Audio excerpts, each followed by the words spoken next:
अक्षरा सिंह ने किसके साथ बना दिया इतना रोमांटिक वीडियो, क्यों हो रही है उसकी इतनी ज़्यादा चर्चा, चलिए आपको बताती हूँ। लेकिन उससे पहले आपको बता दूँ कि नीलम गिरी और खेसारी लाल जी ने पूरे भोजपुरी इंडस्ट्री में खलबली मचा दी है। उनका एक गाना आया था 2 दिन पहले, आम भइल छोट, और वो गाना ग्लोबल म्यूजिक जंक्शन पे आया था। और आपको पता है 2 दिन में इस गाने ने 4 मिलियन के ऊपर व्यूज को पार कर दिया है और 2 लाख के करीब इस पे लाइक है। सोशल मीडिया पे एक अलग ही बवाल चल रहा है। इस गाने का लिंक मैं आपको डिस्क्रिप्शन में दे रही हूँ।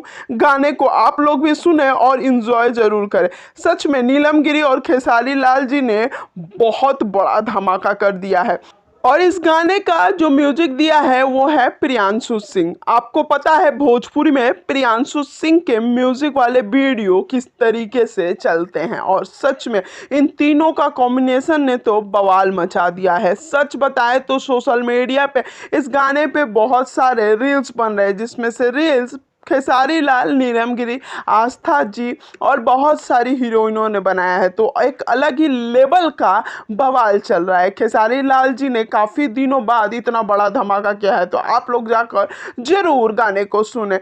अक्षरा सिंह ने अपने बहुत प्यारे दोस्त सुलभ सिंह के साथ एक रोमांटिक वीडियो बनाया उनके गाने ठकुराइन पे, जिसमें अक्षरा की आवाज़ भी नहीं है, फिर भी अक्षरा सिंह ने अपने दोस्त को सपोर्ट करने के लिए इस कदर वीडियो बनाया, जिससे सोशल मीडिया पे एक अलग ही लेवल का बवाल चला है। वैसे आप इस वीडियो को लाइक